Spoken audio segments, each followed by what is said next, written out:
what are some unique challenges that global companies are facing in terms of workplace mental health and wellness? Yes, and the big challenge when you look at this from a global perspective is that even though we all face the same questions or anxieties or fears or having your children at home unexpectedly while trying to navigate working from home, the big difference is that really each region and each country is experiencing this in a different way. So, for example, the US, we are in a very different spot than our teams down in Brazil or Mexico, who are having a lot of challenges, and they have an experience of this that's very different. And so we have to work around everything from government mandates.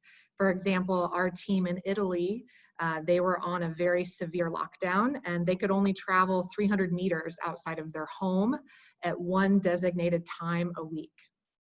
So that's very different than our experience here in Des Moines and the US. And so we have to make sure that we continually have communication with our teams. And we have found that to be very effective. In March, we implemented a daily live call with our CEO that we do every day, Monday through Friday. And it's live, just like this call we're on today. And employees can engage, they can ask questions. And transparency through this is so important. I think Jamie was talking about how we have to be able to say, we don't know what tomorrow may bring or the day after that.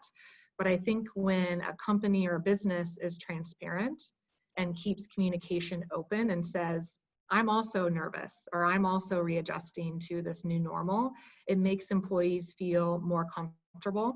We do surveys often of our teams right now. Every day when we send out a communication, people can submit anonymous feedback, whether that be positive, negative, whatever it may be. And we've taken what we've learned from our teams in Asia and Europe, because they are reopened and they are in a different spot than we are here in the US.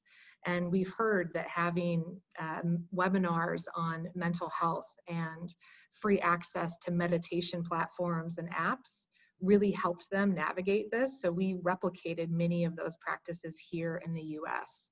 But we also have to message it in the standpoint that we are talking to our people here in Des Moines differently than we're talking to people in Brazil who are having a very challenging time with the virus and in their communities. So it's really important that we are transparent, open, and honest with our employees, because we're all feeling the same things, and making sure that we continue to keep a pulse on what people need and what they want and what's happening in their city and in their region. Like I said earlier, I think this has brought us all together as a company, but really as a group of people, humanity. And I think it's been empowering for our teams to say, wow, what I feel in Des Moines is the same as you feel in China. And we have those same doubts or those same fears or, insecurities about the future. And so the more we can communicate and share, I think the better.